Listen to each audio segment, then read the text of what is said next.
বেচামাৰী গাঁও পঞ্চায়ততো দুদিনীয়া কাৰ্যসূচীৰে খেল মহাৰণ 2023-24 আৰম্ভ। অসম চৰকাৰে ঘোষণা কৰা খেল মহাৰণ 2023-24 বৰ্ষৰ কাৰ্যসূচী সমগ্ৰ ৰাজ্যতে 1 নৱেম্বৰৰ পৰা আৰম্ভ হৈছে।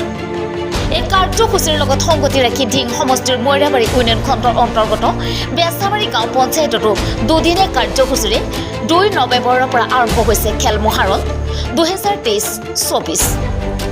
বেচামাৰী গাঁও পঞ্চায়তৰ অন্তৰ্গত বিভিন্ন বিদ্যালয়ৰ পৰা 19 বছৰ অনূৰ্ধ্ব আৰু 19 বছৰ ঊৰ্ধ্বৰ প্ৰায় সহস্ৰাধিক ছাত্ৰ ছাত্ৰীয়ে উক্ত খেল মহাৰণত অংশগ্ৰহণ কৰে। উল্লেখ্য যে ৰাজ্যৰ গাঁৱে ভূঞে লুপ্ত হৈ থকা ছাত্ৰ ছাত্ৰীসকলৰ ক্ৰীড়া প্ৰতিভাসমূহ বিকাশ কৰাৰ উদ্দেশ্যে অসম চৰকাৰে প্ৰথমবাৰৰ বাবে খেল মহাৰণ 2023-24 নামেৰে ৰাজ্যৰ ক্ৰীড়া ইতিহাসৰ সৰ্ববৃহৎ প্ৰতিযোগিতা আয়োজন কৰিছে। বেচামাৰী গাঁও পঞ্চায়তৰ সভাপতি হিফজুৰ ৰহমানে এদল সাংবাদিকক জানিব দিয়া মতে প্ৰথম অৱস্থাত গাঁও পঞ্চায়ত এলেকাত খেলসমূহ অনুষ্ঠিত হৈছে। গাঁও পঞ্চায়তৰ পৰা এটাকৈ দল উলিওৱা হ'ব আৰু সেই দলসমূহে বিধানসভা সমষ্টিত হ'বলগীয়া খেলত অংশগ্ৰহণ কৰিব। বিধানসভা পৰ্যায়ৰ পৰা আকৌ জিলা পৰ্যায়ত খেল অনুষ্ঠিত হ'ব। জিলা পৰ্যায়ৰ পৰা আকৌ এটা দল নিৰ্বাচিত কৰি ৰাজ্যিক পৰ্যায়লৈ উলিয়াই অনা হ'ব। শেষত ৰাজ্যিক ভিত্তিত এই খেল মহাৰণ অনুষ্ঠিত হ'ব।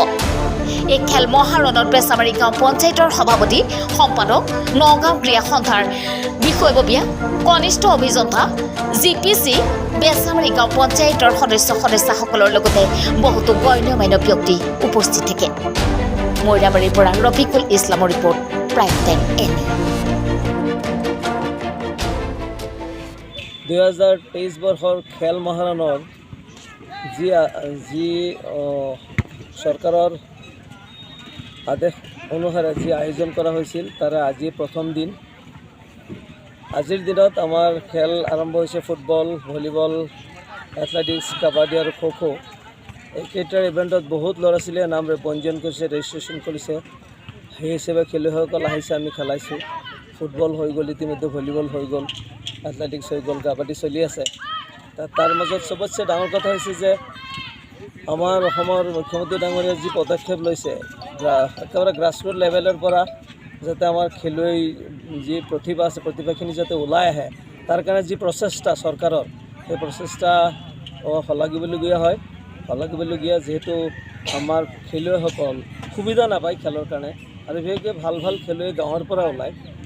এই প্ৰতিভাবিলাক যিসকল আছে তেওঁলোক গাঁৱৰ মাজত লুকাই থাকে আৰু যিটো এই প্ৰচেষ্টা, যিটো খেল মহাৰণ এই বছৰৰ পৰা আৰম্ভ হৈছে, 1 নৱেম্বৰৰ পৰা চলি আছে, গোটেই অসমত একেলগে এই খেলা অনুষ্ঠিত হৈ আছে। যে এই যিটো প্ৰচেষ্টা চৰকাৰৰ, এই প্ৰচেষ্টাৰ হিচাপে মই আশা কৰিব পাৰোঁ, মই নহয় সকলো মানুহেই, সকলো খেল অনুৰাগীয়ে এইটো আশা কৰিব পাৰে যে ভাল ভাল প্লেয়াৰ গাঁৱৰ পৰা ওলাব। আৰু আশা কৰোঁ আজি বেচামাৰী জিপিৰ পৰা ভাল খেলুৱৈ গৈ ডিষ্ট্ৰিক্ট তথা অসমৰ নাম সুনাম কঢ়িয়াই আনি গোটেই ভাৰতবৰ্ষত নাম ৰোশন কৰিব। কেইদিনীয়া কাৰ্যসূচীৰে খেলখন অনুষ্ঠিত হৈছে? এইটোৱে কাৰ্যসূচী আজিৰ আৰম্ভ হৈছে। আজি আৰু অহাকালি চলিব, দুদিনীয়া কাৰ্যসূচী চলিব।